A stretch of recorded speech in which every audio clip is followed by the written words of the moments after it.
Om Apyayantu mamangani Vak pranashchakshushrotramatho Balamindriyani cha sarvani Sarvam brahma upanishadam Maham brahma nirakuryam Mama brahma nirakarot Anirakaranamastu anirakaraname astu Tadatmani nirateya upanishatsu dharmaste mai santu Te mai santu Om Shanti Shanti Shanti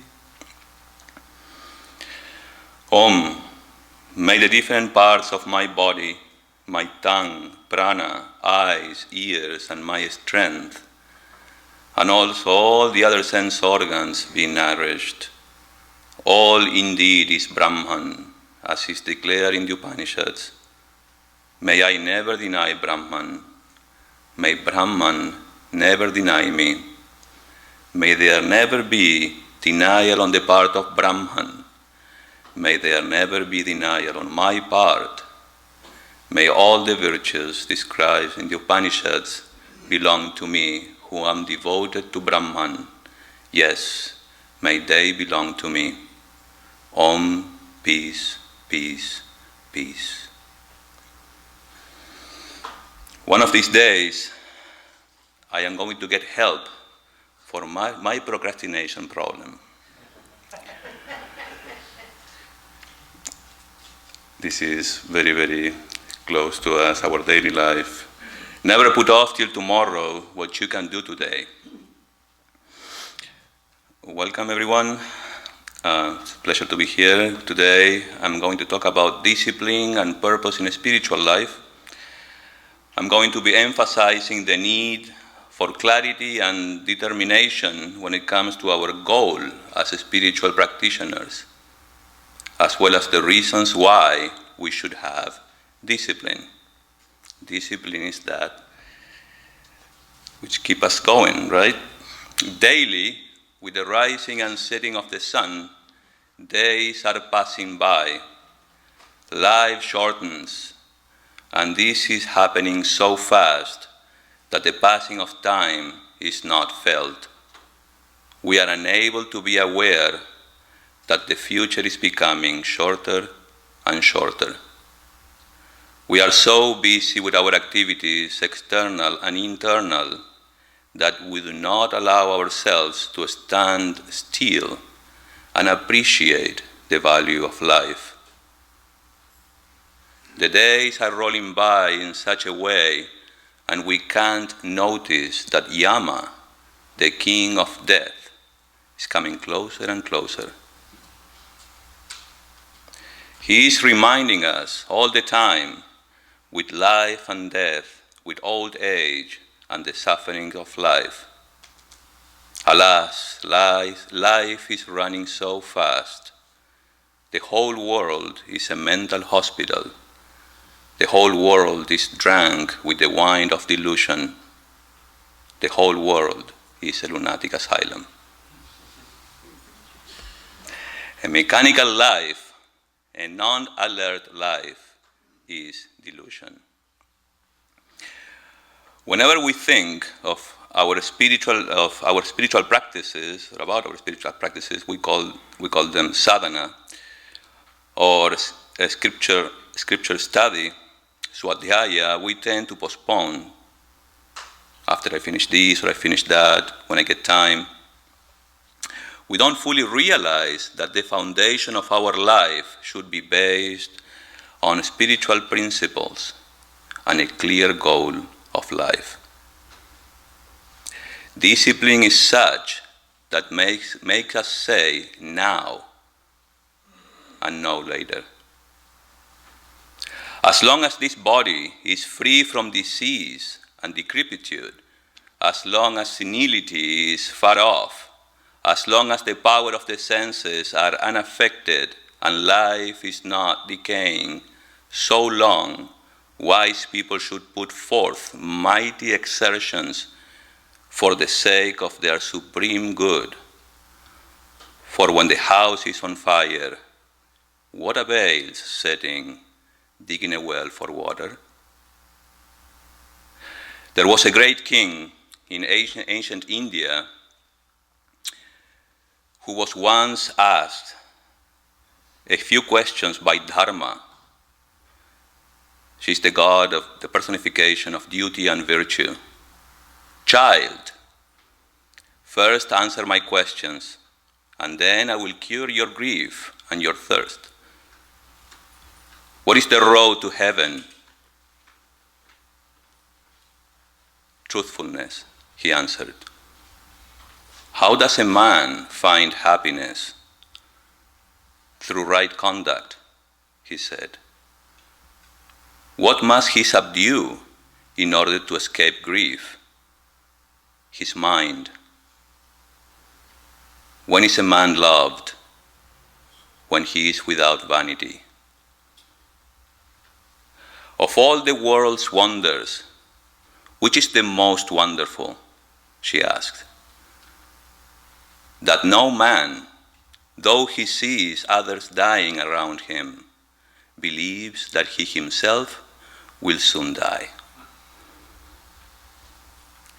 Day and night, we see people dying around us, and yet we think we will never die.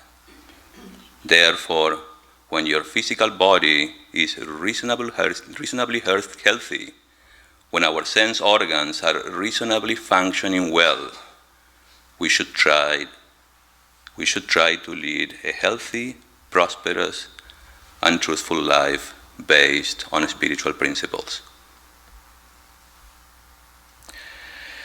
The other day, someone shared with me a video of someone whose name was Michael Jr. He is a Christian comedian. He was humorous, funny, but most importantly, very inspirational. In this video, he was trying to point out that whenever you are asked, how do you know? The logical answer would be, how do I know what? With this, he was trying to demonstrate that the key isn't really what, but why. The key is to know why, because when you know your why, you have options on what your what can be. For example, he was saying that as a comedian, his why was to inspire people to walk into purpose or to have a purpose, and his what was a stand-up comedy and writing books. Another example he put, he requested someone sitting in the audience to sing the famous song Amazing Grace. We all know it. So he did. Now the lyrics of Amazing Grace, I hope you all know it, are very touching, very deep. Let me just read it out to you. Amazing grace, how sweet the sound that saved a wretch like me. I once was lost, but now I'm found, was blind, but now I see. It was grace that taught my heart to fear, and grace my fears relieved. How precious did that grace appear the hour I first believed. Through many dangers, toils, and snares, we have already come. It was great hath brought us safe, thus far, and grace will lead us home. When I have been there 10,000 years, bright shining as the sun, I would know less days to sing God's praise than when we first began. Amazing grace, how sweet the sound that saved a wreck like me. I once was lost, now I'm found, was blind, now I see. After a while, he asked this singer to sing the same song, but this time imagining his uncle had just got out of jail after being beaten and mistreated by the adversities of life. This time, the version delivered was much livelier, full of cadence, with ups and downs. Indeed, there was a reason for him to sing it that way. So Michael Jr. was saying that the first time he asked this singer to sing, he knew what he was doing. But the second time he asked him to sing, he knew why he was doing it. Can you see the difference? When you know your why, your what has more impact, because you are walking in or towards your purpose, the reason for which why you are doing something. Like in every field of our life, in spiritual life, this is no exception. This is something Vedanta stresses again and again.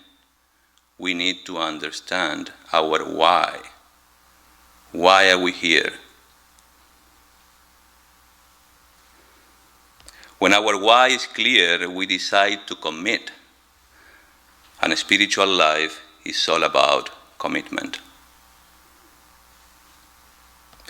We need to be reminded of our purpose, the reason why we are here for, the reason why we need to make efforts to keep ourselves soaked in inspiration, the reason why we need to stick to our spiritual practices, the reason why we need to embrace discipline.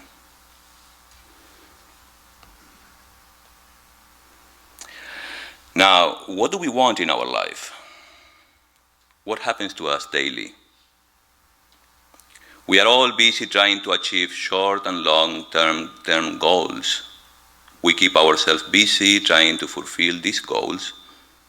These goals vary from individual to individual. While someone is struggling to buy, another is struggling to sell a house. While one person is trying to get married, another one is trying to get a divorce.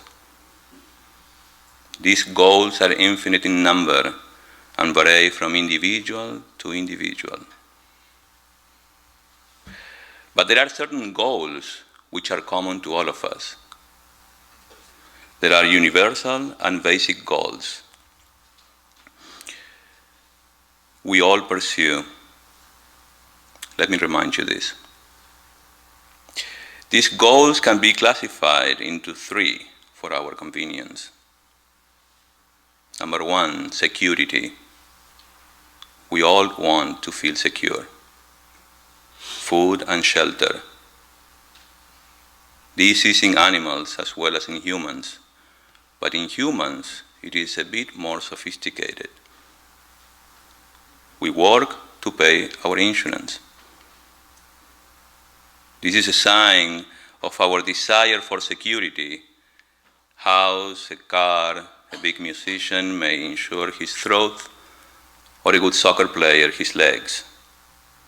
Security and safety, this is a universal and fundamental goal in all of us. Number two, it's called Shanti Peace. I want to lead a peaceful life. I want to experience inner peace and be comfortable with myself. I want peace of mind. Number three, desire for happiness. Desire to fulfill, to express ourselves. Desire to fulfill, to express ourselves. Enjoyment. We assume certain things will give us happiness But when we analyze what we think is the cause of happiness, it's not really so. The general misconception is that money and possessions can be the source of happiness. Money and possessions may be the source of comfort, which is a physical condition, whereas happiness is a mental one. There are many people who are comfortably unhappy. And again, there are many people who have no money and possessions and they are extremely happy. This is the case of enlightened beings. All human beings are running after these goals through different methods. The means for seeking security may vary, but the end is universal, and so with peace. Two soldiers were talking about the reason to join the army. One, who was unmarried and had not many commitments, said, "I love war, therefore I want to join the army."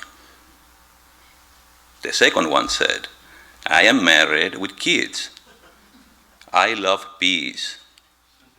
That's the reason why I joined the army." See? Different people seek the same using different methods or excuses. These fundamental goals of humanity, our scriptures have some comments to make. What do the scriptures say? They say these three, security, peace, and happiness, will never be found outside of yourselves. They say that these three are available only within us. To make it even worse, they say not only they are within us, but nowhere else. We won't find them outside. If you try to look for them outside, what is going to happen? They will elude you. They will dodge you like a bullfighter. The intelligent approach is to search for something where we know it's available. Why do human beings commit such mistake? Why do we make the same mistake again and again? You know, they say humans are the only living beings that make the same mistake again and again. The scriptures point out that these basic needs are within us, but they are hidden, covered, as it were, like gold covered with mud. Now, when we study Vedanta, we need to consider a few things. In order to study, you have to be a good student. It's called adhikari. It's also called the fit student, who is endowed with the fourfold qualities. These are technical terms. It's called Sadhana Chatustaya Adhikaranam. Just to mention them really quick. Discrimination, non-attachment, tranquility, training, withdrawal, forbearance, faith, focus, and lastly, longing. It's called mumukshutvam. Now the second thing which is needed is a subject matter. And the subject matter in Vedanta is the knowledge of the truth. That which is the means for the ultimate goal. And we call it moksha, which is freedom. The third one is called prayojana. In English is purpose, which will culminate in attaining liberation or moksha. The fifth one is called Sambandha, the relation between the subject matter and the purpose. And this is important. The relationship between the subject matter and the purpose. Now, there are two kinds of relationships, or sambandhas, possible between the subject matter, which is knowledge, and the purpose, the subsequent goal to attain. They are, in Sanskrit, Chodya Chodaka Sambandha. I will explain now. Chodya means the goal for which motivation is brought about. And Chodaka means that which motivates, informs, and prepares. Now here the goal is not attained directly by the mere knowledge of an object. Having got the knowledge, we are better informed and prepared to go about attaining our cherished goal. The knowledge helps in bringing about great enthusiasm in us to undertake that endeavor. The knowledge of agriculture just prepares us to undertake the work of a farmer properly. The crop doesn't grow merely by knowledge of agriculture. The beauty of knowledge is thus seen in our ability to perform our actions well. An action nicely performed brings about better results. Now the second relationship is called Pratipadya Pratipadaka Sambandha. Pratipadya means that which is to be revealed. And Pratipadaka means that which reveals. The moment we catch the real implication of the words of the Shastras, the moment we catch the real implication of the words of the Shastras, the ancient scriptures, that very moment the truth is as though attained. You following me? It is extremely important to know that in the case of knowledge of the self, this particular relationship alone is applicable. Here, no action whatsoever is required for attaining our cherished goal. The mere knowledge helps us attain the goal. Action has, in fact, no role to play here. For example, I have my glasses on my head, but just out of forgetfulness, I search for them all over. Has it ever happened to you? It's common. Or the pen here.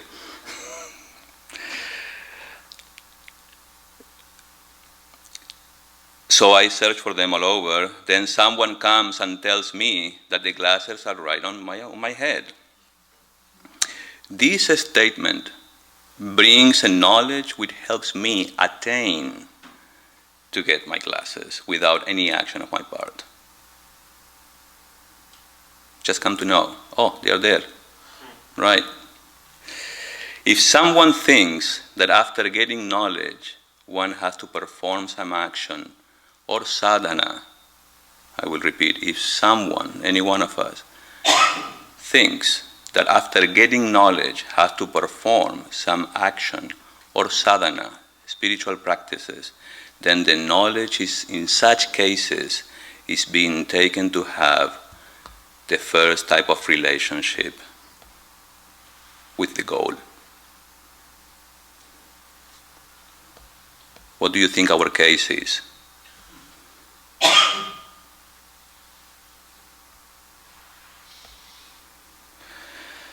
Every day we run after pleasure, and before we reach it, we find it is gone. It has slipped through our fingers. Still, we do not cease for our mad pursuit. But on and on we go, blinded fools that we are. In some oil mills in India, bullocks are used that go round and round to grind the oil seed. There is a yoke on the bullock's neck. They have a piece of wood protruding from the yoke, and on that is fastened a wisp of straw. The bullock is blindfolded in such a way that it can only look forward, and so it stretches its neck to get at the straw. And in doing so, it pushes the piece of wood out a little further, and it makes another attempt with the same result, and yet another, and so on. It never catches the straw, but goes round and round in hope of getting it, and in so doing grinds out the oil. In the same way, you and I, who are born slaves of nature, money and wealth, wives and children, are always chasing a wisp of straw, a mere chimera, and are going through an innumerable rounds of lives without obtaining what we seek. Few men know that with pleasure there is pain, and with pain, pleasure. And as pain is disgusting, so is pleasure, and it is the twin brother of pain. It is derogatory to the glory of man that he should be going after pain, and equally derogatory that he should be going after pleasure. Both should be turned aside by men whose reason is balanced. When one realizes all this slavery, then comes the desire to be free, and an intense desire comes. If a piece of burning charcoal be placed on a man's head, see how he struggles to throw it off. Similar will be the struggles for freedom of a man who really understands that he is a slave of nature. Swami Vivekananda. Samsara. Are you all familiar with the word samsara? Samsara is a Sanskrit term which means, in short, dissatisfaction with oneself. Self-dissatisfaction is called samsara, which drives a person to go from one activity to another. We always find something or another to be dissatisfied. My hair, my weight, my look, etc. Intellectual dissatisfaction, emotional dissatisfaction. All dissatisfaction put together is called samsara. What is moksha? Total satisfaction with myself as I am. Moksha is called in Sanskrit purnatvam, fulfillment. That's our goal. That's our purpose.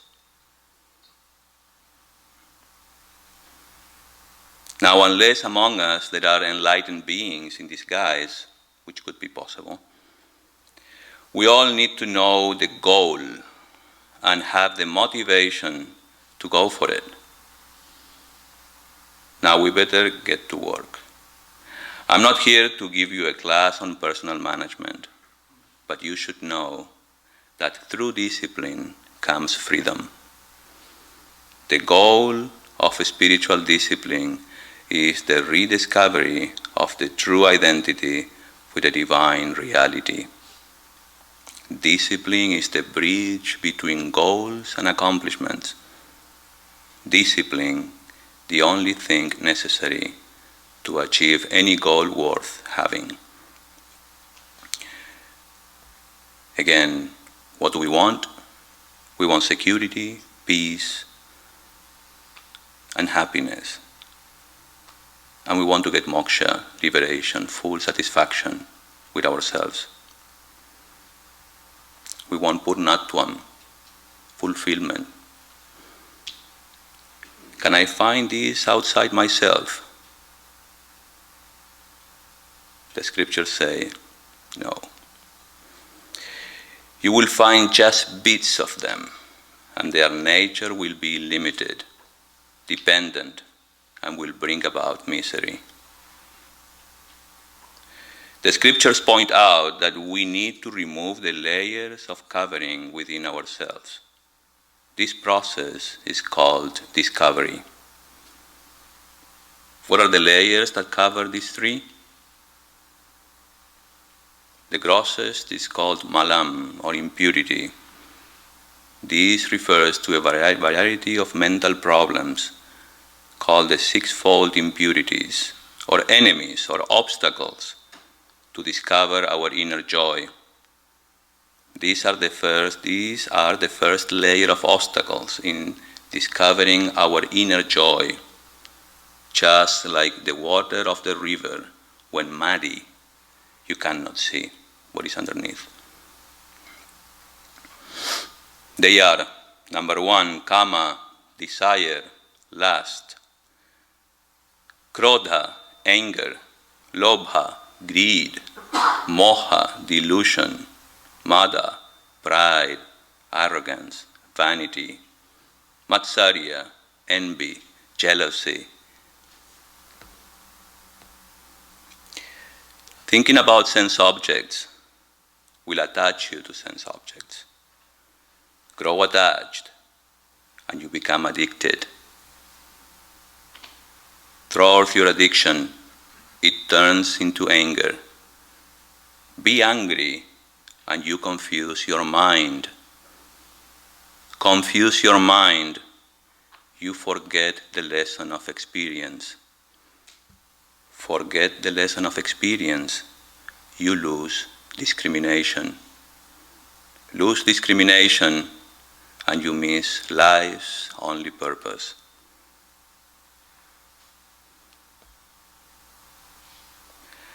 The second obstacle is called the saddle, vikshepa, or our outgoing tendency. This is mental restlessness, mental wandering, because of which I am not able to see. When the water is turbulent, you cannot see the bottom of a river. When the mind has got these impurities, you cannot see the truth behind. The third one is called the finest, avaranam, ajnanam, or ignorance. Ignorance of the fact that I am the only source of these three. I am the spring of bliss. I am the embodiment of security. I have peace in abundance. I am ignorant of this fact, and therefore this is the third layer. What do we have to do? How do we deal with these layers? There is something called yoga, sadhana, spiritual practice. Sadhana means any discipline or exercise. The spiritual discipline that you need to practice in order to remove these three obstacles. These disciplines are called the yogas. Swami Dhyanayogananda says, each soul is potentially divine, and the goal is to manifest this divinity within by controlling nature, external and internal. Do this by work, karma yoga; worship, bhakti yoga; psychic control, raya yoga; or worship, or philosophy. It's called jnana yoga. By one, by more, or by all these, and be free. This is the whole of religion, he says. Doctrines, dogmas, rituals, or books, or temples, forms, are but secondary details. Sri Ramakrishna used to say, my friends, the whole world is a lunatic asylum.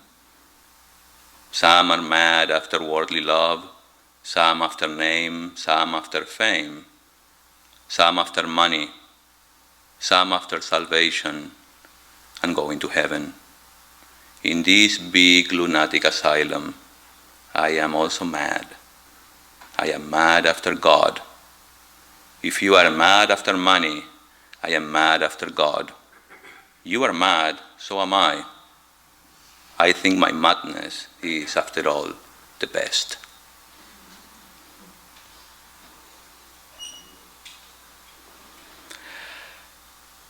Swamiji says, for they are forever convinced that it is internal discipline alone that leads to truth and not words. Religion to them is no motive to social conduct, but an intense search after the realization of truth in life. Why is this discipline so necessary? To kill others, one must be equipped with some swords and shields, but to commit suicide, a needle is sufficient. So to teach others, much intellect and learning are necessary, but not so for your own self-illumination. Are you pure? If you are pure, you will reach God. Blessed are the pure in heart, for they shall see God. If you are not pure, and you know all the sciences in the world, that will not help you at all. You may be buried in all the books you read, but that will not be of much use. It is the heart that reaches the goal. Follow the heart. A pure heart sees beyond the intellect. It gets inspired. It knows things that reason can never know. And whenever there is conflict between the pure heart and the intellect, always side with the pure heart. Even if you think what your heart is doing is unreasonable. When it is desires of doing good to others, your brain may tell you that it is not politic to do so, but follow your heart, and you will find that you make less mistakes than by following your intellect. The pure heart is the best mirror for the reflection of the truth. So all these disciplines are for the purification of the heart. And as soon as it is pure, all truth flash upon it in a minute. All truth in the universe will manifest in your heart if you are sufficiently pure.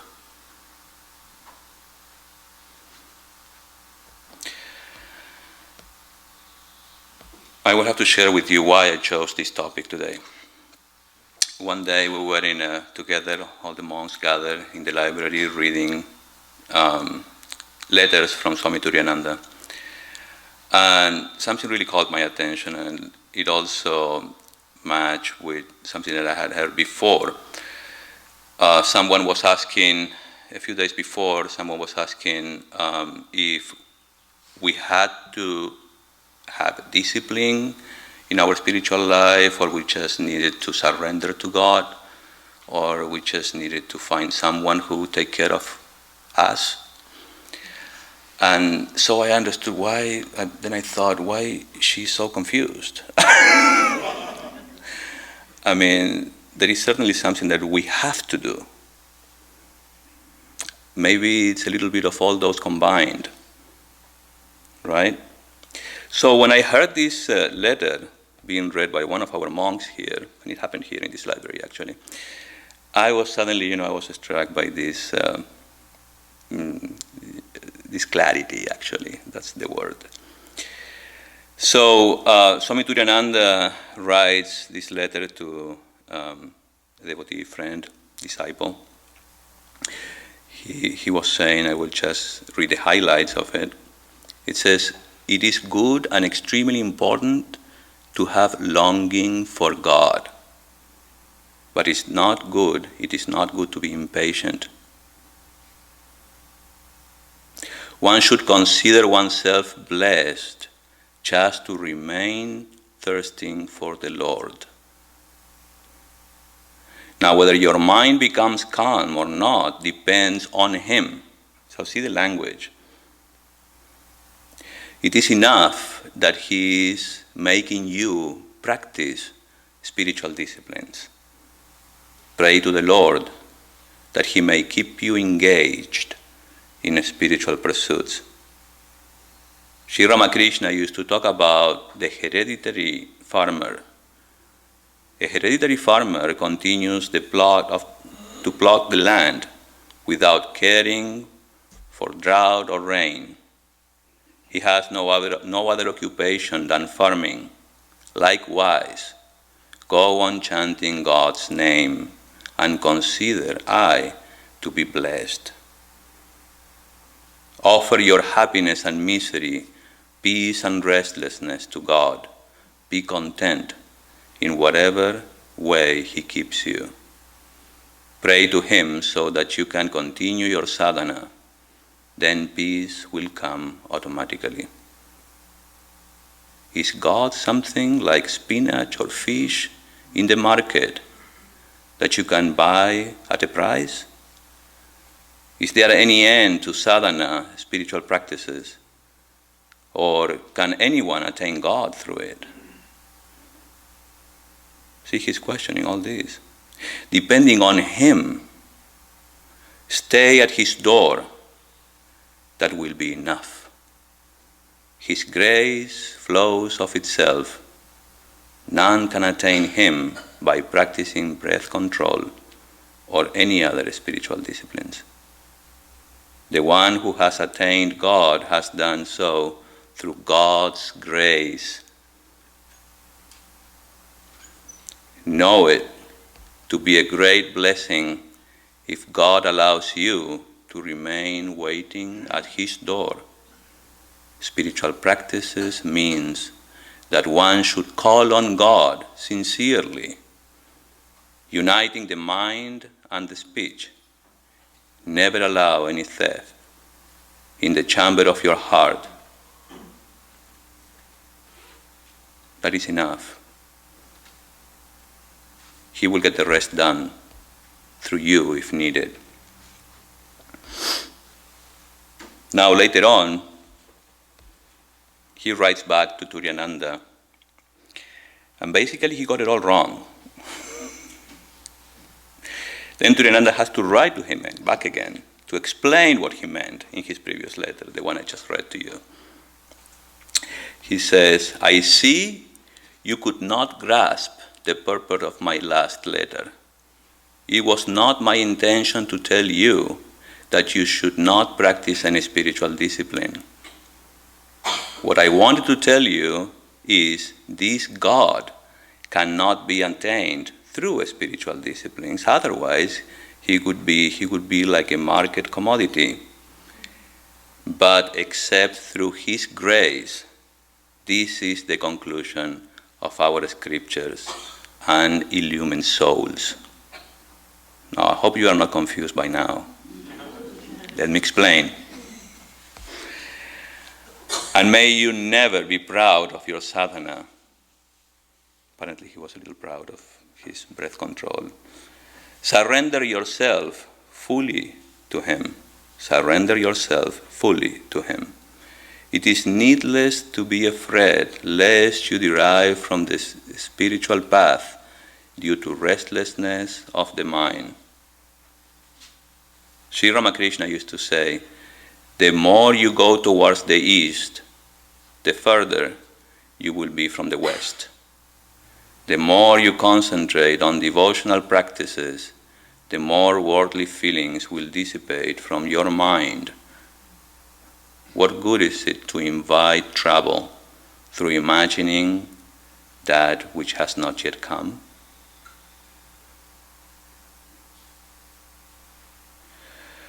Master, a little spiritual discipline is necessary in order to know what lies within.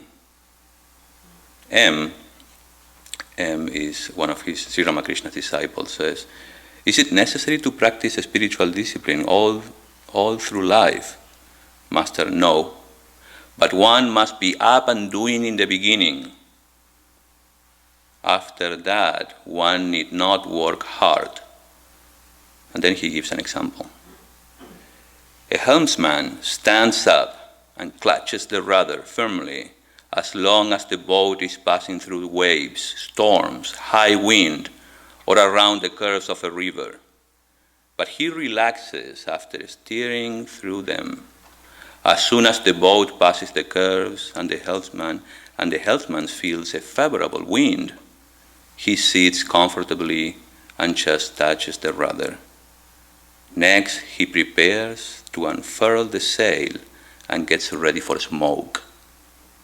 Likewise, the aspirant enjoys peace and calm after passing the waves and storms of lust and greed. You have asked, does practicing spiritual discipline depend on one's own power?